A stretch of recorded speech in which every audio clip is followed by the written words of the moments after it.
नमस्कार।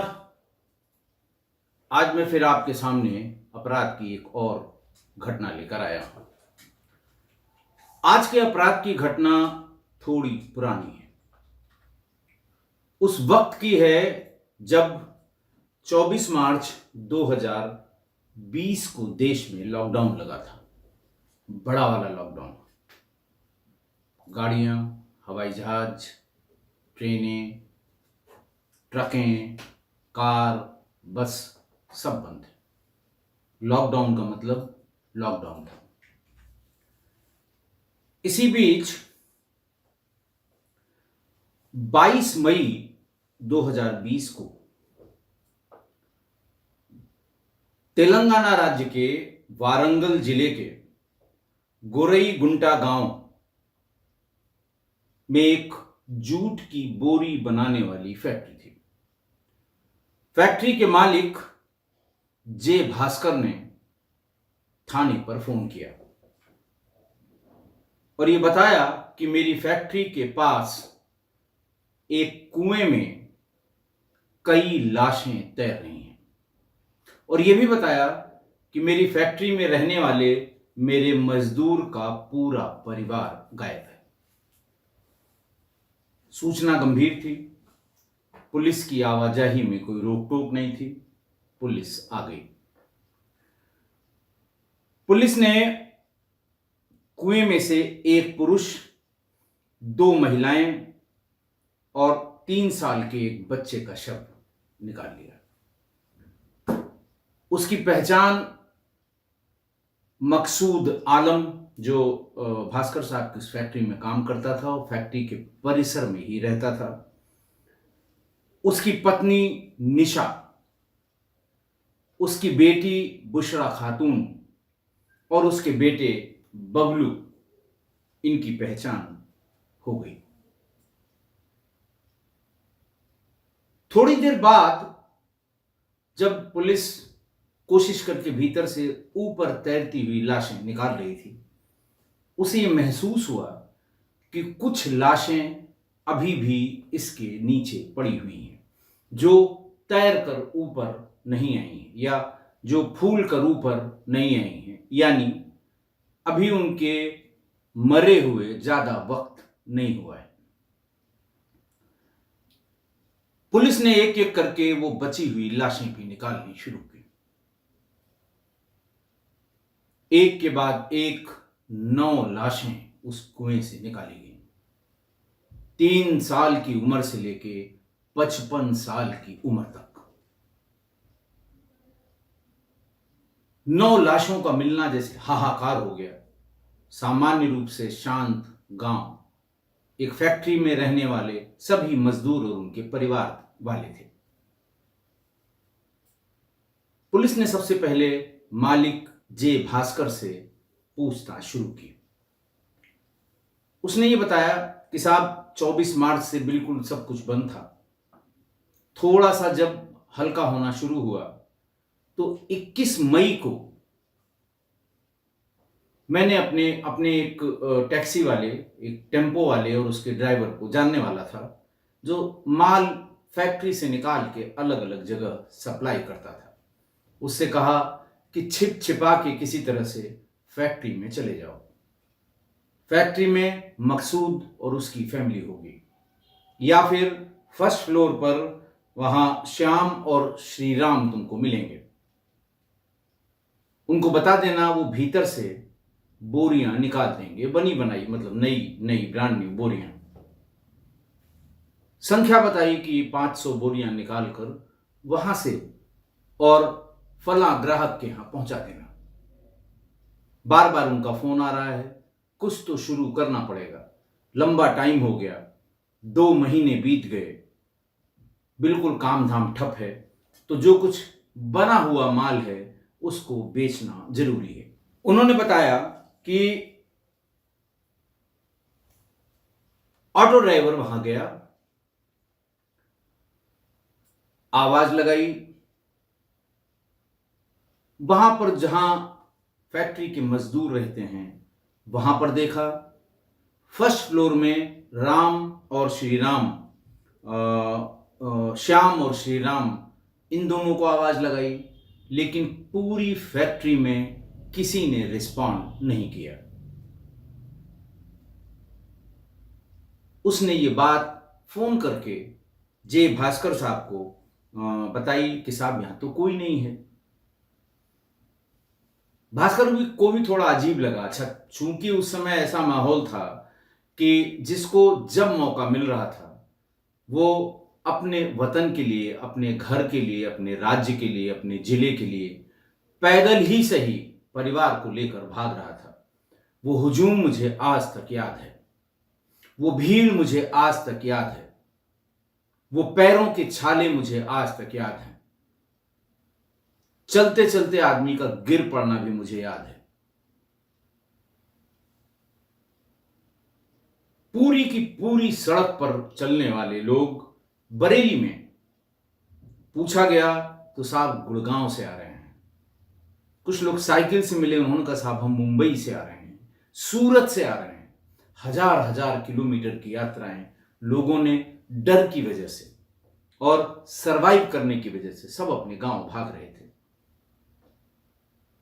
भास्कर को थोड़ा अजीब लगा कि इन लोगों को न तो खाने पीने की दिक्कत थी, मैंने सारी सुविधाएं दे रखी थी, हमारे पुराने वफादार लोग हैं, ये अचानक कैसे जा सकते हैं।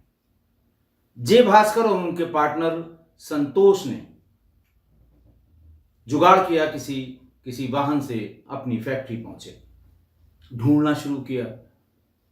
बड़ा परिवार मकसूद का कोई भी नहीं, बच्चा 3 साल का वो भी नहीं, श्री राम और श्याम भी नहीं। उनकी समझ में कुछ नहीं आया। थोड़ी देर में वहां उन्होंने फैक्ट्री के तमाम, और बड़ा कैंपस था फैक्ट्री का, उसको देखना शुरू किया। उसको जो जहां कच्चा माल लगा होता है वहां देखना शुरू किया हो कि रात में कोई इनके साथ हादसा न हो गया हो, कोई वारदात न हो गई हो। भाग के देखा कि उनका स्टॉक किसी ने चोरी तो नहीं किया है, लेकिन सब कुछ उसके भीतर सामान्य मिला। फिर उन्होंने ये देखा कि एक साइकिल के टायर, उसका जो ट्रैक होता है या जो उसका निशान होता है, वो बार बार फैक्ट्री के उस सर्वेंट्स क्वार्टर से लेके दूर बने हुए कुएं तक गया है और लौटा है। इस शक में उन्होंने कुएं के भीतर फैक्ट्री से कनेक्शन निकाल के हेवी लाइट्स का प्रयोग करके कुएं के भीतर झांकने की कोशिश की। जैसे ही उसमें उतराती हुई लाशें दिखाई पड़ी, जे भास्कर साहब की चीख निकल गई। दोनों ने मिलकर फौरन थाने को सूचना दी। पुलिस आई और एक के बाद एक 9 लाशें निकाली गईं। पुलिस के पास कोई क्लू नहीं था, कौन था, कहां से था। बस साइकिल का एक ट्रैक जो बार बार फैक्ट्री के सर्वेंट क्वार्टर से लेकर कुएं तक जा रहा था, उसके सिवा पुलिस क्लूलेस थी। खैर, 9 लोगों की हत्याएं हुई थी। पुलिस ने प्राइमा फेसी ये देखा कि पोस्टमार्टम में किसी को एक्सटर्नल इंजरी नहीं है किसी तरह की। तो ये जरूर समझ में आ गया कि एक साथ ये डाले गए हैं, इनको जहर खिलाया गया, पिलाया गया और जहर से ही इनकी मृत्यु प्रतीत होती है। इसकी संभावना बहुत कम है कि किसी काम से कुएं के पास आए हों और एक के बाद एक 9 आदमी दूसरे आदमी को निकालने के लिए कुएं में गिर गए हों, कूद गए हों। इसकी संभावना बहुत कम थी। पोस्टमार्टम में भी कोई चीज क्लियर नहीं हुई।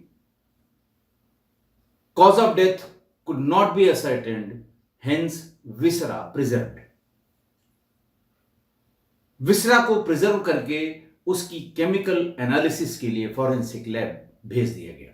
5 दिन हो गए और फोन 1 सेकंड के लिए भी अधिकारियों का खाली नहीं होता था। लोग कंसर्न थे। बाहर जरूर नहीं निकल रहे थे, भीड़ नहीं लगा सकते थे, लेकिन फिर भी जनप्रतिनिधि, जानने वाले लोग, लेबर संगठन के लोग, ये सब पुलिस को परेशान कर रहे थे। तभी एक दिन, घटना के 5वें दिन, यानी ये बात 22 मई 2020 की है, 5वें दिन यानी 27 या 28 को एक व्यक्ति थाने पर आया और उसके हाथ में 2 मोबाइल फोन थे। उसने कहा, साहब मैं वहां से निकल रहा था तो सोनालिका ट्रैक्टर्स के गोदाम के पास ये दोनों मोबाइल मुझे 10 कदम की दूरी पर पड़े हुए मिले। पुलिस ने फौरन उसको चार्ज किया, चार्ज करके ऑन किया, ये जानने के लिए कि ये किसका मोबाइल फोन है।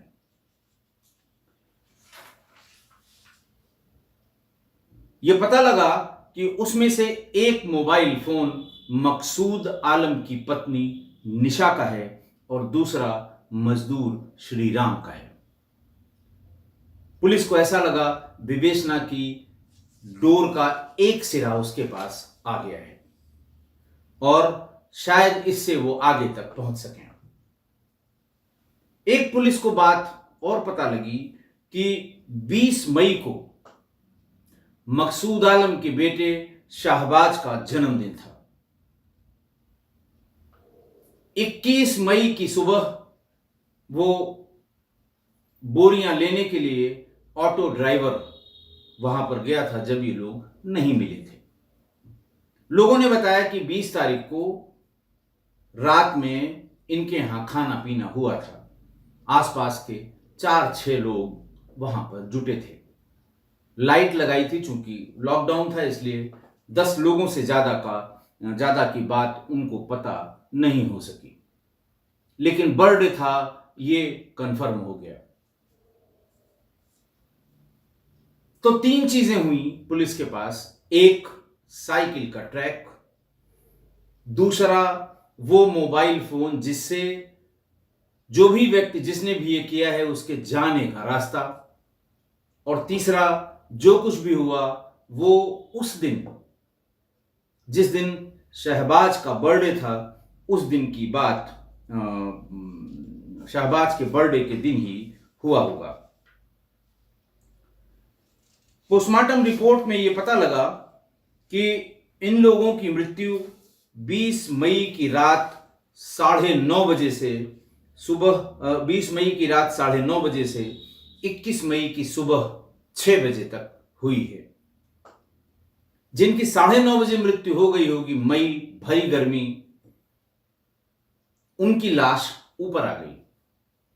जिनकी मृत्यु अगले दिन 6 बजे हुई है, उनकी लाश ऊपर आने की प्रोसेस में रही होगी। इसीलिए पहली बार में 5 शव, 4 शव और दूसरी बार में तलहटी पर बैठे हुए 5 शव बरामद हुए थे।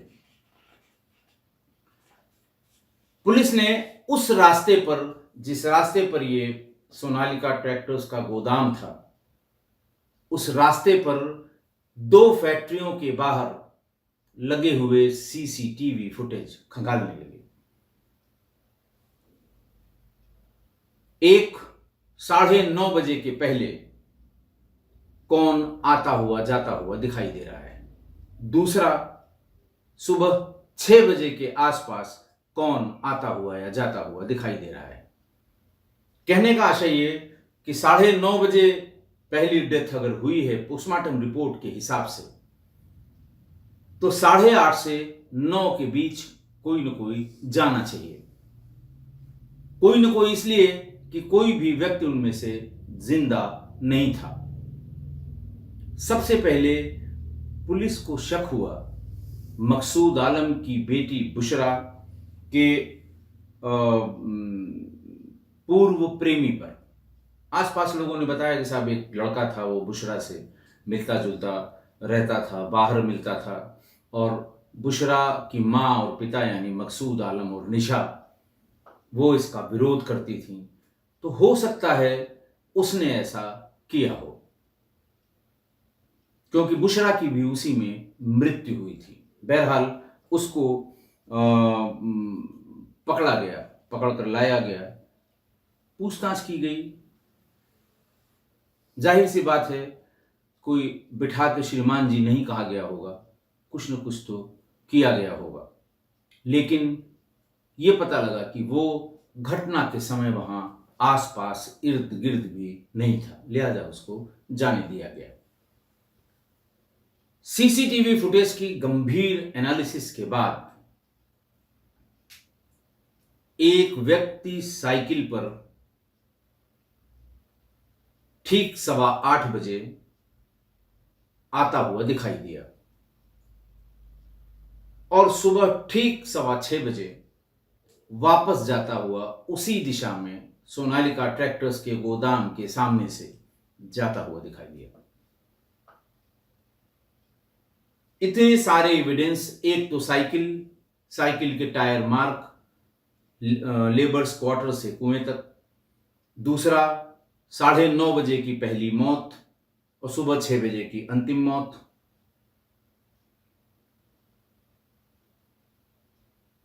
तीसरा वो रास्ता जो सोनालिका ट्रैक्टर्स के गोदाम के सामने से जाता है। ये तीनों चीज इसी साइकिल सवार पे फिट हो रही थी। पुलिस ने मेहनत करके उसे पहचान भी लिया और फिर उसकी गिरफ्तारी भी कर ली। उस साइकिल वाले व्यक्ति का नाम संजय यादव था। वो बिहार का रहने वाला था, उम्र थी 30 साल। पुलिस ने सबसे पहले उसके कमरे पर, उसके घर पर दबिश दी। 2 मोबाइल और एट्रीवैन टेबलेट्स की 4 पत्तियां उसके घर से बरामद हो गई और फिर उसने सिलसिलेवार तरीके से पूरी बात बताई। पहले उसने बताया कि हाँ साहब, मैंने इन सभी को, सबको मारने का इरादा नहीं था। मेरा मारने का इरादा मकसूद आलम और उसकी पत्नी निशा को था, लेकिन मेरे सामने मजबूरी थी। मुझे नींद की गोलियां खाने में मिलानी थी और जिन लोगों ने खाया वो मारे गए। पूछा गया कि आखिर ऐसी कौन सी बात थी जो तुमने इतने लोगों को मारने के लिए इतनी बड़ी साजिश की। तब उसने बताना शुरू किया। उसने कहा कि मकसूद के साथ, उसने ये भी बताया कि मैंने उस फैक्ट्री में बहुत दिन तक काम भी किया था। मकसूद की एक रिश्तेदार थी जिसका नाम रफीका था। रफीका तलाकशुदा थी और उम्र करीब 37 साल थी। वो धीरे धीरे रफीका के संपर्क में आ गया। रफीका के संपर्क में आने के बाद उसके संबंध रफीका की 15 साल की बेटी से हो गए। अचानक एक दिन रफीका को इस बात का शक हो गया कि मैं उसकी बेटी के साथ उसके चक्कर में भी रहता हूं। रफीका ने उसी दिन इससे कहा कि अब ऐसे काम नहीं चलेगा, जो तुम लिव इन में रह रहे हो, साथ में रह रहे हो, शादी नहीं कर रहे हो, लिहाजा अब तुम्हें शादी करनी पड़ेगी। रफीका के दिमाग में यह था कि अगर ये मुझसे शादी कर लेगा, मैं इसकी बीवी हो जाऊंगी, तो कम से कम ये मेरी बेटी की तरफ आंख उठाकर नहीं देखेगा। जब उसने ज्यादा दबाव बनाया कि तुम्हें शादी करनी है, तब संजय ने उसको रास्ते से हटाने का प्लान किया। वो 6 मार्च को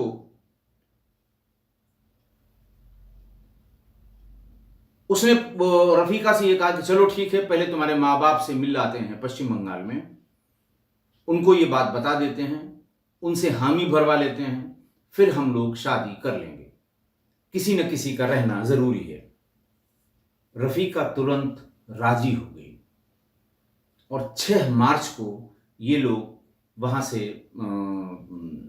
पश्चिम बंगाल जाने वाली गरीब रथ ट्रेन में सवार हुए।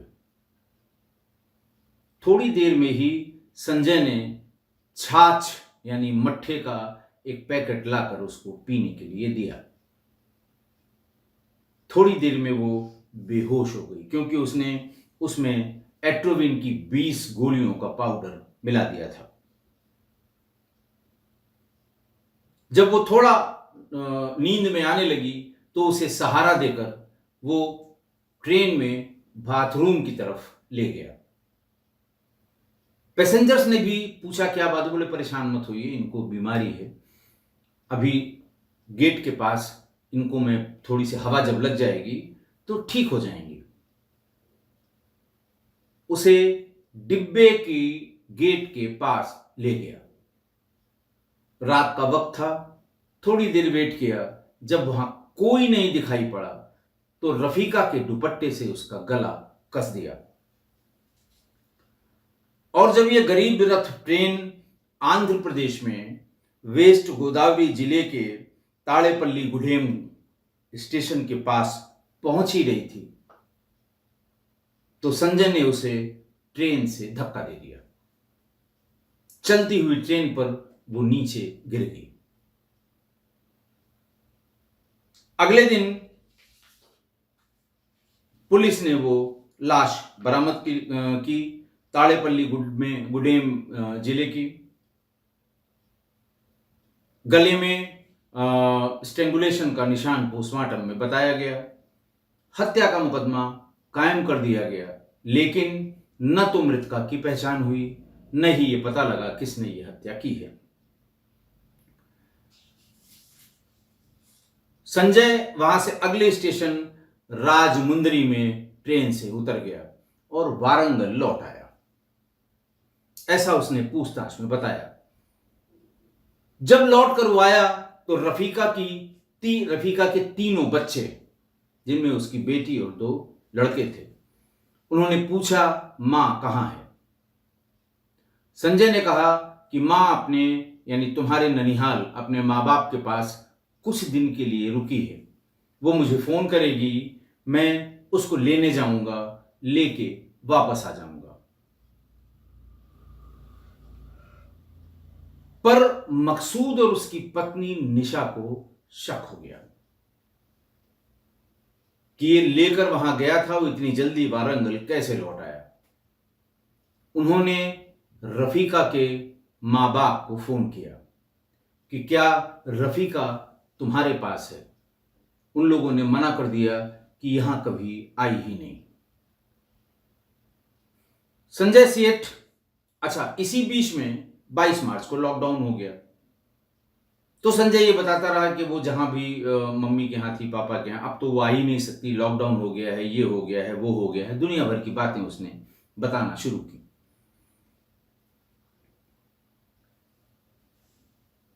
6 मार्च की बात है जब उसने उसका गला कस के और डिब्बे से धक्का देकर ट्रेन के मार दिया था। 24 मार्च को लॉकडाउन हो गया।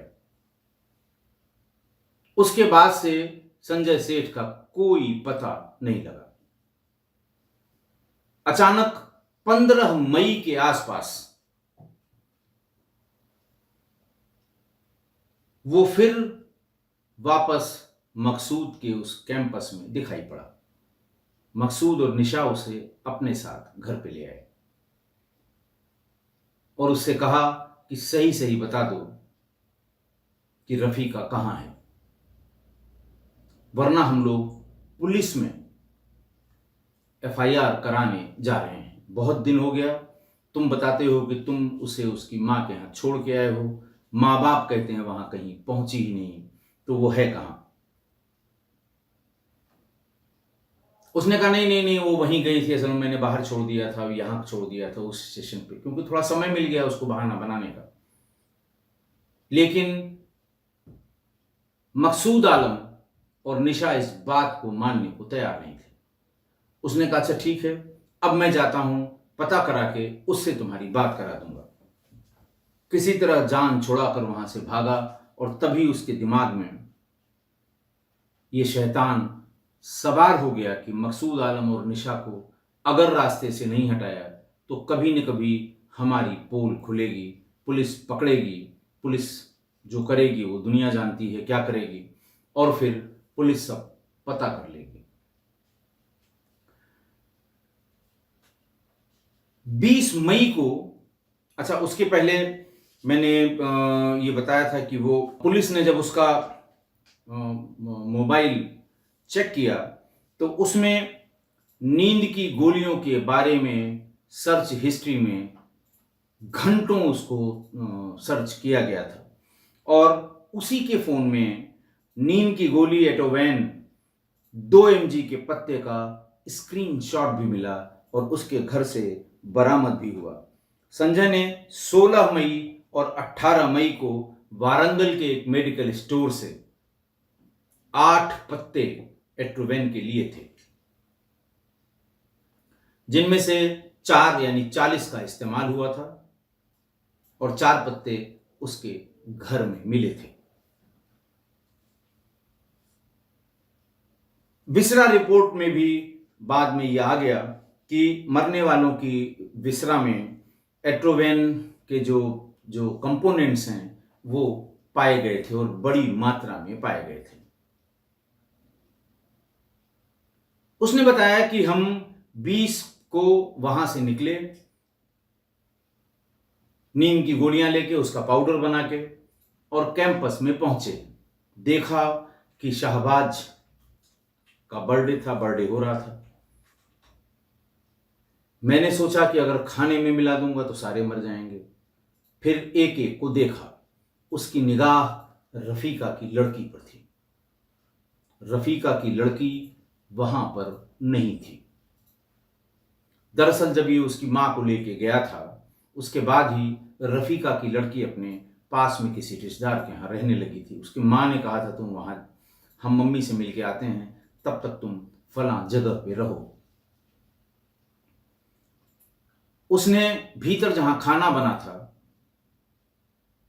बहाने से, बहाना भी उसने बताया कि कैसे, जो बड़े उसमें बाउल में जिसमें दाल रखी हुई थी, उसमें से एक जो दाल निकालने वाला जो थोड़ा गहरा सा वो बर्तन होता है, जो पैन होता है, कलछुल जिसे कहते हैं, वो निकाला, इधर उधर देखा और उसी में पीसी हुई एट्रोवेन की 40 गोलियां मिला दी और फिर उसी को दोबारा उसमें मिला दिया, मुख्य दाल में, बड़े बाउल में मिलाकर वहां से वो फिर बाकी जो और खाना था उसने खाया। सब लोग मिले जुले खाना वाना खा के थोड़ी देर उसने वेट किया, देखा उसने धीरे धीरे करके सब एक एक करके गिरने लगे।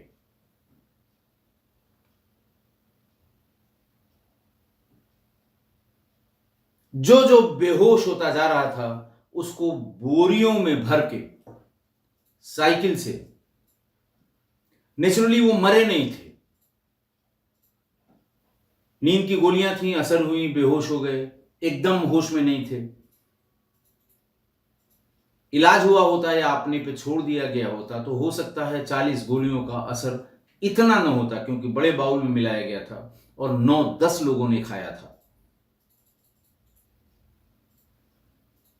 तो एक एक के हिस्से में 4-4 गोलियों की जो उसकी पावर होती है, जो 4 mg में 4-4 अगर आप मिलाएंगे तो 40 mg हो गया। मैं कह नहीं सकता कि उसमें इतनी ताकत थी कि वो जान से मार सके, या फिर उसने सिर्फ बेहोश किया। रात में 11 बजे से लेकर सुबह 6 बजे तक एक एक करके 9 के 9 लोगों को बोरियों में भर भर के उस कुएं में फेंकता गया। मैंने बताया था कंप्लीट लॉकडाउन था, लोग आते जाते नहीं थे, कैंपस बड़ा था, वहां न कोई मजदूर था न और कोई काम करने वाला था। उसके दिमाग में था कि सारे मर जाएंगे, कोई गवाह नहीं मिलेगा, कभी किसी को नहीं पता लगेगा कि ये हत्याएं किसने की हैं। मकसूद के घर उस दिन शकील, उसका एक दोस्त भी आया था, उसकी भी बॉडी इस कुएं से निकली थी। श्याम और श्री राम की बॉडी भी उसी में से निकली थी। पुलिस को संजय की मोबाइल में रफीका की 15 साल की बेटी के साथ रेप करने के अलग अलग दिन के 5 वीडियो भी मिल गए। पुलिस को समझने में देर नहीं लगी कि ये उसकी बेटी के चक्कर में इसने रफीका से नजदीकी बनाई, उसके साथ लिव इन रिलेशन में उसने रहना शुरू किया, लेकिन उसकी निगाह उसकी उस 15-16 साल की बेटी पर थी। रफीका की बेटी ने फिर बयान दिया कि संजय उसके साथ बहुत बार रेप कर चुका है। रफीका की बेटी का मेडिकल कराया गया तो उसे गर्भवती पाया गया। सबूत मैंने आपको बता दिए, गूगल सर्च की हिस्ट्री, एट्रोविन का स्क्रीनशॉट,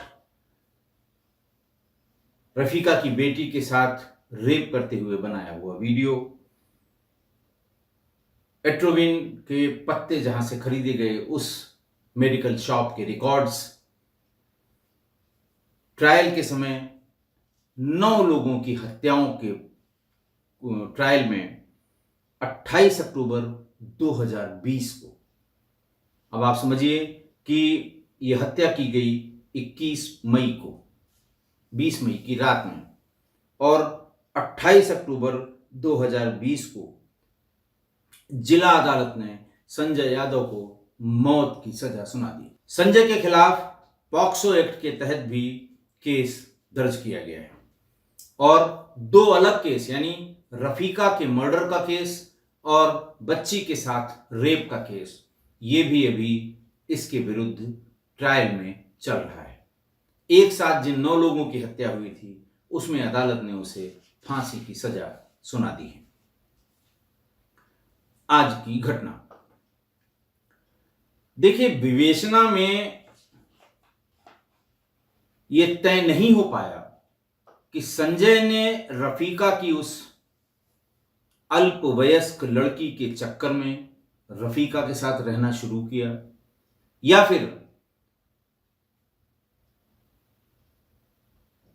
रफीका की नजदीकी के बाद उस पर तमाम पैसा खर्च करने के बाद उसकी निगाह रफीका की उस बच्ची पर, उसकी गंदी निगाह रफीका की उस बच्ची पर पड़ी। यह तय नहीं हो पाया विवेचना के हिसाब से। मैं अपने तजुर्बे से कह सकता हूं और दावे से कह सकता हूं कि संजय की निगाह पहले दिन से ही रफीका की लड़की पर थी और उस बच्ची पर बुरी नीयत की वजह से उसने रफीका को अपना लिव इन पार्टनर बनाने का नाटक किया, अपनापन दिखाने का नाटक किया, सहायता करने का नाटक किया। निगाह उसकी हमेशा उसकी बच्ची पर थी और जब रफीका को यह बात पता लगी तो और वो गले पड़ गई कि नहीं अब शादी करो, उसे डर था कि ऐसा न हो कल को ये हमारी बेटी के साथ शादी करने की बात करने लगे, और जैसे ही वो गले पड़ी वैसे ही उसकी हत्या हो गई। लिव इन रिलेशंस में मैं 40-50 के आसपास आपको ऐसी क्राइम की बातें बता चुका हूं जिनमें सब में हलाल लड़कियां ही हुई हैं, औरतें ही हुई हैं। और ये बात मैंने 50 बार बताई है जो मैं बताने जा रहा हूं कि अगर आपके घर में जवान लड़की, जवान बहू या जवान महिला हो तो कभी बाहरी व्यक्ति को एक्सेस न दें अपने घर के भीतर का, कभी न दें। मेरे सुधी श्रोता जानते होंगे, मैं बार बार इसको रिपीट करता हूं, हर घटना के बाद रिपीट करता हूं। कि कोई अचानक आपके, अगर आपके घर में नौजवान बेटी, बहू या लड़की है कोई, और अचानक कोई आपकी मदद करने लगे, अचानक प्यार दिखाने लगे, अचानक अच्छे अच्छे गिफ्ट देने लगे, अचानक बच्चों के लिए भी पैसा खर्च करने लगे, तो आपको ये समझ लेना चाहिए कि वो ना आपको प्यार करता है, ना आपके लिए कुर्बानी देने को तैयार है। उसकी गंदी नज़र सिर्फ और सिर्फ उस जवान बेटी या बहू पर है। वो आपको सीढ़ी की तरह इस्तेमाल करके उस लड़की या उस महिला तक पहुंचने का प्रयास कर रहा है। अभी हाल में मैंने किस्सा गोई के पुराने एपिसोड्स में, अभी 10, 12, 15 एपिसोड पहले, जिसमें एक सौतेले बाप ने अपनी सौतेली बेटी के ऊपर गंदी गंदी निगाह डाली। एक दूसरे मामले में एक बाप ने शराब के नशे में ही अपनी बेटी पर, अल्पवयस्क बेटी पर गंदी निगाह डाली, और दोनों ही केसेस में लड़की की मां ने उस बाप की हत्या की है। इसलिए मैं फिर से कह रहा हूं कि जब घर में इस तरह से जवान लड़की, बहू या कोई महिला हो, तो बाहरी व्यक्ति की, अनजान व्यक्ति की, बहुत नजदीक व्यक्ति की, बहुत जानने वाले व्यक्ति की एंट्री या एक्सेस घर में मत होने दीजिए। आपकी थोड़ी सी लालच आपको बहुत बड़ी परेशानी में डाल सकती है। अब आप सोचिए ना कि एक 15-16 साल की बच्ची के चक्कर में संजय ने 9 लोगों की हत्या कर दी। अगर उस बर्थडे पार्टी में रफीका की बेटी होती तो कभी जहर न मिलाता, सबकी जान बच जाती। लेकिन मां को चूंकि ये शक हो गया था, इसलिए जैसे ही वो अपने बच्ची की ननिहाल के लिए जाने लगी, उसने बता दिया कि तुम फलां जगह फलां रिश्तेदार के यहाँ जाकर रुकना, जब तक मैं लौट के आ नहीं जाती। हफ्ते भर में वापस आने की बात उसने कही थी।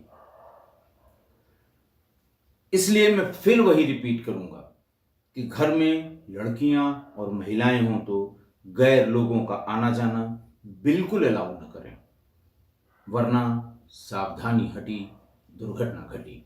आज के लिए इतना ही। बहुत बहुत धन्यवाद।